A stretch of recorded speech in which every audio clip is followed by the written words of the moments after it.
Shalom, meus amados, meus amigos, meus familiares, meus discípulos. Com muita alegria, eu quero compartilhar um tema com vocês hoje dia que se chama Páscoa de Jesus, o novo pacto. Eu creio que estamos vivendo este momento hoje dia 10 de abril de 2020 e considerado no calendário judaico hebreu 16 de Nissan de 5780. Pero eu quero dar um enfoque muito especial acá na Páscoa de Jesus.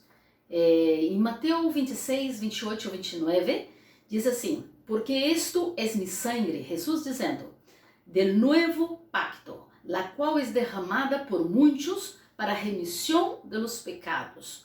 E os digo que desde agora não beberei, mas del fruto de la vid hasta aquele dia, quando eu tenho que beber novo com vosotros em el reino de mi Padre. Então eu quero dizer a vocês que Jesus vino, implantou, inaugurou um novo pacto, um pacto de uma Páscoa, onde Ele mesmo é o Cordeiro. Ele mesmo é aquele Cordeiro que por tanto tempo foi simbolizado em um animal. Pero hoje dia eu quero falar um pouquinho sobre Pesá, não? Aquela Páscoa em hebreu, que significa saltar. A ideia da Páscoa começou allá no Egito, quando o povo estava escravo do faraó e Deus queria liberá-los de aí. Pero o faraó não deixava, até que chegou a 10ª plaga e Deus disse para Moisés: cubra mi pueblo com a sangre del cordeiro. E porque hoje dia vai haver morte, eu vou castigar este faraó. Pero mi pueblo não vai ser atingido. E assim foi, o cordeiro foi morto, o povo foi livre. Então, Páscoa significa liberação, ser livre, não? O povo saiu de aí e foi livre para a terra prometida, para caminhar, para ir ao lugar da promessa. Muito bem, eu quero tocar um tema muito importante que eu creio que é muito bueno sermos um pouquinho mais claros em isto, que é uma pergunta que quero fazer. Jesus morreu em um Viernes Santo, ou na Sexta-feira Santa, da Paixão, como dizem em Brasil? Será que ele morreu em um Viernes, como nós temos comemorado toda a vida? Sabemos que Jesus e as profecias do Antigo Testamento sempre indicavam a Jesus que ele seria o Cordeiro de Deus, que seria crucificado e ao terceiro dia ele ia ressuscitar. E eu quero dizer a vocês que Israel sempre comemorou a Páscoa. Pero houve um dia, um ano, um momento da história, onde Jesus, e esse foi o dia 14 do primeiro mês de Nissan, que Jesus, ele se põe, chega um momento em que ele mesmo aí é este cordeiro.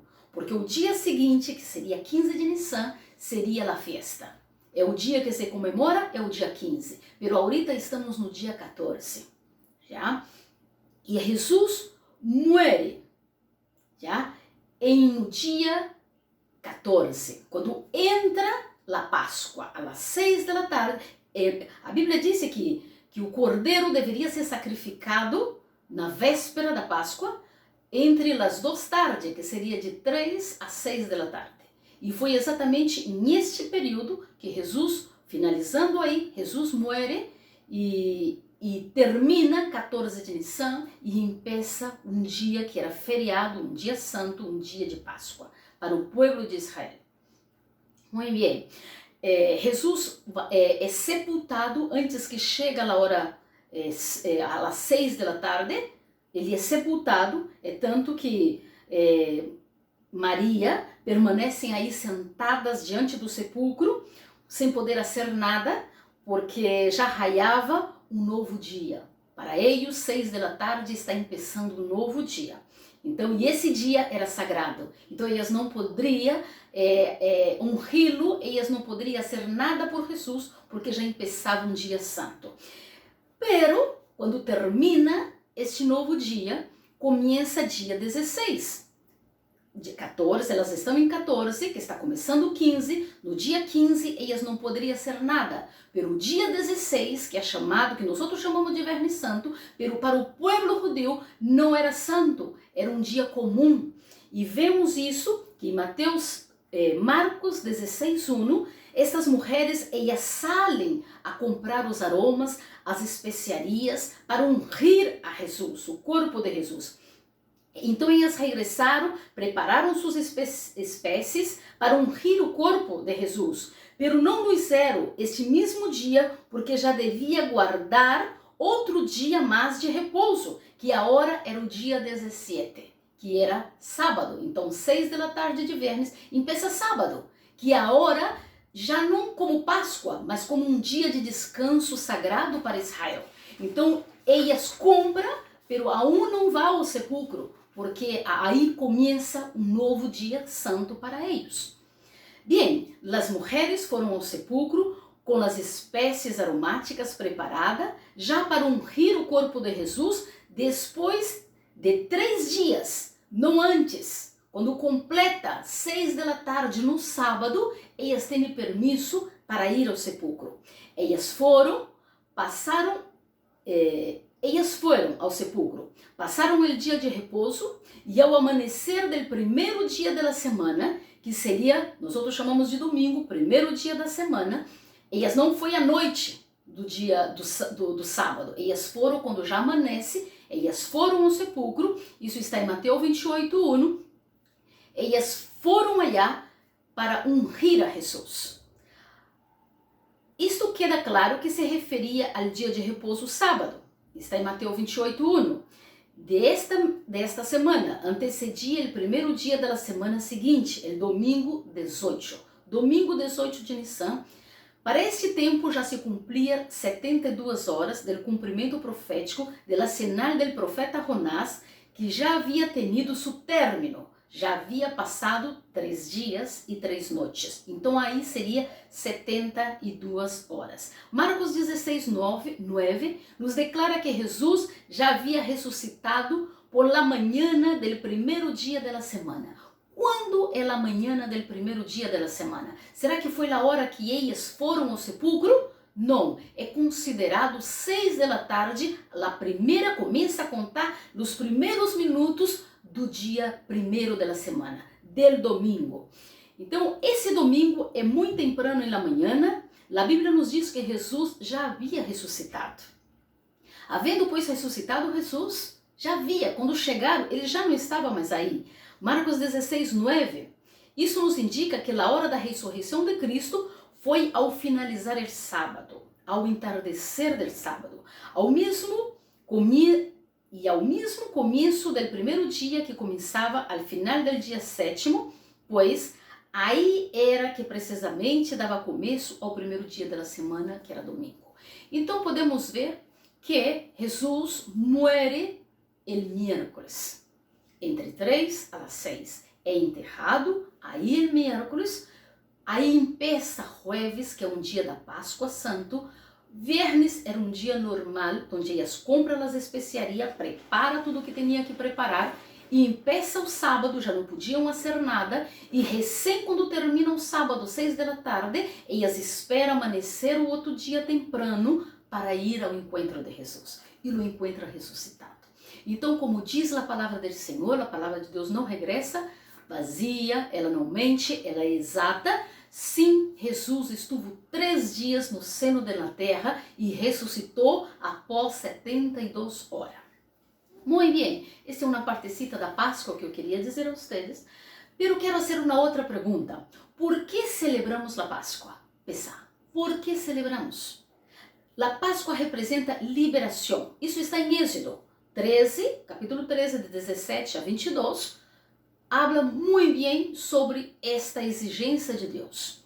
¿Ya? Deus, com mano forte, sacou a seu povo do Egito, da opressão, do cautiveiro, do imposto por Faraó. A Páscoa significa liberação. Então, estamos debaixo de um mover de liberação, uma caminhada ou uma conquista de algo que representa um desafio, que por sua vez pode significar incerteza, medo, mas o que Deus quer dizer-nos hoje, que Ele irá conosco para nos guiar, proteger, assegurar nosso êxito. Então, a Páscoa significa: eu te libero, eu te conduzo por caminhos que, por mais que o deserto seja difícil, vocês sim vão entrar a Canaã, porque eu vou ir com vocês. Então, Deuteronômio 8 nos diz que nós não devemos olvidar-nos de onde Deus nos sacou. Por que falamos de Páscoa? Porque Israel habla de Páscoa, para que Israel nunca se olvida que um dia eles foram escravos e que Deus os liberou. Também está em Deuteronômio 8:14, e se enorgulhezca tu coração e te olvides de Javé, tu Deus, que te sacou da terra do Egito, da casa de servidumbre. Êxodo 12, 24 a 27 também diz que é uma ordenança de Deus, para sempre, para todas as famílias da terra, incluso, não para todos os povos. Muito bem. Então, agora, nós somos igreja, somos cristianos. Será que isso também cabe a nós? Devemos também celebrar Páscoa? Ou isso é apenas para o povo de Israel, para que eles nunca se olvidem do Deus de Israel, de como eram escravos, que agora são livres, têm sua nação? Mira, Pedro, um discípulo de Jesus, muito cercano, muito próximo, viveu com ele 3 anos. 1 de Pedro 1, 18 a 20 diz assim: hemos sido resgatados de nossa vana maneira de viver, la qual recebistes de vossos padres, não com coisas corruptíveis, como ouro ou prata, senão com a sangue preciosa de Cristo, como de um cordeiro sem mancha e sem contaminação, já destinado desde antes da fundação do mundo, pero manifestado em los postreiros tempos por amor de vosotros. Então aqui Pedro, um homem que andou com Jesus, ele nos diz que nós fomos libertados. É o mesmo processo da Páscoa. Nós fomos libertados da esclavitud do pecado. Éramos escravos do inimigo, escravos do mundo, escravos de nosso próprio querer. Pero agora somos livres por causa da preciosa sangue de Cristo, como um cordeiro sem mancha, como o cordeiro do Antigo Testamento, um cordeiro limpo, um cordeiro puro, um cordeiro consagrado a Deus. Muito bem, então é para nós também a Páscoa. Agora, como disse Jesus, lemos no princípio, um novo pacto, uma nova Páscoa. Jesus é nosso cordeiro. Temos que entender que Jesus é nosso cordeiro. Mira, havia sempre uma revisão da vítima para que ela fosse perfeita. Não poderia ser oferecido qualquer tipo de cordeiro. Tinha que ser perfeito. Isso está em Êxodo 12, de 3 a 6. O animal será sem defeito, macho de 1 ano, não tomareis de la oveja ou de las cabras, lo tomareis de ovejas ou de cabra. Então havia definições como deveria ser este cordeiro. E Mateus 26, 57 a 68, Marcos 14, 53, Isaías também 53 diz que Yeshua entrou em Jerusalém em el domingo, el 10 de Nisan, e foi examinado por los judíos durante 5 dias. Vocês sabem que quando Jesus entra em Jerusalém, a gente começa a dizer: Hosana, bendito o que vem em nome do Senhor, o que saca o pecado do mundo, aquele que libera o mundo, e ele entra em Jerusalém. E a partir de aí, ele vai nas manos dos fariseus, dos doutores da lei. Jesus é questionado.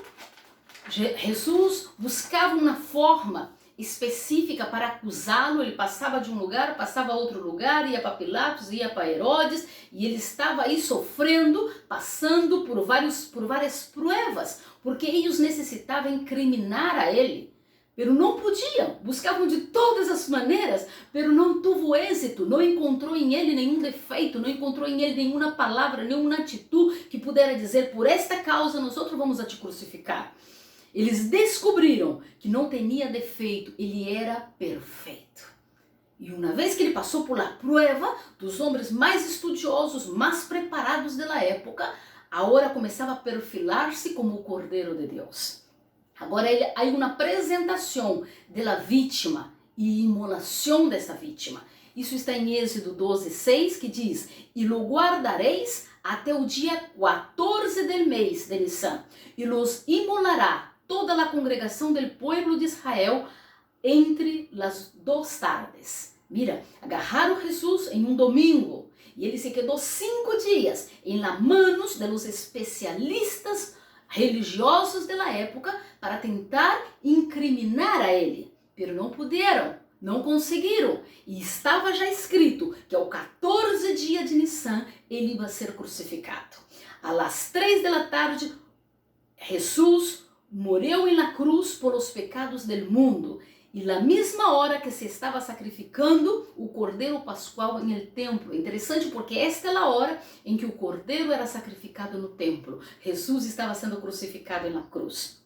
Mateus 27:46 diz que cerca da hora 9, Yeshua clamou em grande voz, dizendo: Eli, Eli, lama sabachthani, isto é, Deus meu, por que me has desamparado? Foi o momento quando o Padre impuso as manos sobre a vítima pascual e colocou todo o pecado do mundo sobre ele. Todos nossos pecados agora estavam sobre aquele cordeiro que já havia sido provado e não havia encontrado defeito em ele era perfeito. E agora o sacerdote, Deus representando o sacerdote, põe a mão sobre o cordeiro e diz: agora vai ser sacrificado. Pero em este momento, Deus necessitou dar a espalda para Jesus, porque o pecado do mundo faz diferença entre Deus e o homem. Deus é santo, 3 vezes santo, e ele não pode estar em contato com o pecado. E como Jesus carregava em ele todos os nossos pecados, Jesus dá a espalda. Deus dá a espalda a Jesus, e Jesus clama: por que me ha desamparado, Jesus? Por que me ha deixado em uma hora tão difícil? É porque naquele momento era eu, era você, era nosso pecado que estava em Jesus. Ele necessitava passar por isto. 2 de Coríntios 2:21, ao que não conheceu o pecado, por nós outros lo hizo pecado, para que nós outros fôssemos hecho justiça de Deus em ele. Ele não tinha, pero ele se hizo pecado por nós outros. Agora, sabe qual é o resultado de tudo isso? Sabe qual é o resultado mais lindo de tudo isso? Que nós outros temos acesso livre ao Padre. Mateus 27:51 diz: e aqui, el velo del templo se rasgou em 2, de arriba a abajo, e a terra temblou, e as rocas se partiram. O velo del templo era de 20 metros de altura, 10 centímetros de grossor. Necessitavam 70 homens para mover esse velo. Era algo muito forte, muito poderoso, onde separava a gente normal, a gente comum, do lugar santo, do lugar precioso, onde a presença de Deus poderia estar. Pero em este momento, este velo se quebrou de arriba hasta abaixo.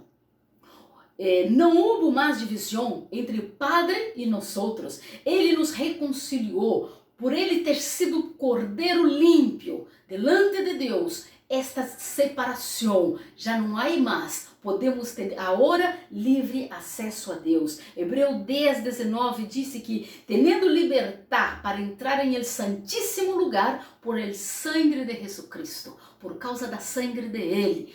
Por isso ele diz, aí em Mateus 26:28, que ele diz: eu estabeleço um novo pacto com vocês agora. Mi sangue vocês vão a tomar, mi sangue vai ser derramada. A partir de agora vocês poderão ter comunhão comigo. E sabe de uma coisa? Um dia em el cielo vamos a compartilhar este momento maravilhoso. Por el caminho novo e vivo que ele nos abriu através del velo, isto é, de sua carne, e tendo um grande sacerdote casa sobre a casa de Deus, acerquemo-nos com coração sincero, em plena certidumbre de fé, purificado os corações de mala consciência e lavado os corpos com água pura. Isso está em Hebreus 10:19-22. Temos acesso livre ao Padre. porque Cristo nos abriu o caminho. Páscoa, festa da liberdade do pecado. Páscoa é para nós outros também. Jesus fez um novo pacto. Nós outros somos livres deste rito simbolizado no mundo, do pecado, do faraó que é simbolizado o maligno, que nos escravizou por tantos anos. Pero por causa da sangue de Jesus Cristo, possamos ser livres. 1 Coríntios 5, 7 disse: limpiai-os, pois, de la vieja levadura, para que seais nueva massa, sem levadura como sois, porque nossa Páscoa, que é Cristo, já foi sacrificada por nós outros. 1 Coríntios 5, 8 diz assim que celebremos a festa. Não com a vieja levadura, não com a levadura da malícia, da maldade, senão com panes sem levadura, de sinceridade e de verdade. Salgamos do Egito e entremos à terra prometida. Celebramos nossa liberdade. Celebramos que Cristo ha ressuscitado. Ele está vivo. Ele não morreu e está já prostrado como mais um qualquer. Ele ressuscitou vivo. E esta sangue maravilhosa que Ele derramou até sua última gota foi para que você, foi para que eu pudéssemos clamar: Abba, Padre, Deus meu, maravilhoso agora, não porque me desamparado, mas agora porque está cerca de mim, porque eu posso falar contigo, porque eu posso ter acesso à tua presença, porque eu posso sentir tua maravilhosa presença, e que hoje dia tu Páscoa, que até domingo você pueda celebrar esta ressurreição maravilhosa, que você pueda celebrar uma Páscoa de liberdade, uma Páscoa que hoje dia a sangue do Cordeiro de Deus nos limpa e nos torna dignos de sua presença. Eu te felicito por ter chegado até aqui comigo nesta palavra e Chag Sameach, feliz Páscoa, que Deus lhe bendiga muito e até a próxima. Um grande abraço, meus amados, queridos discípulos em Cristo Jesus.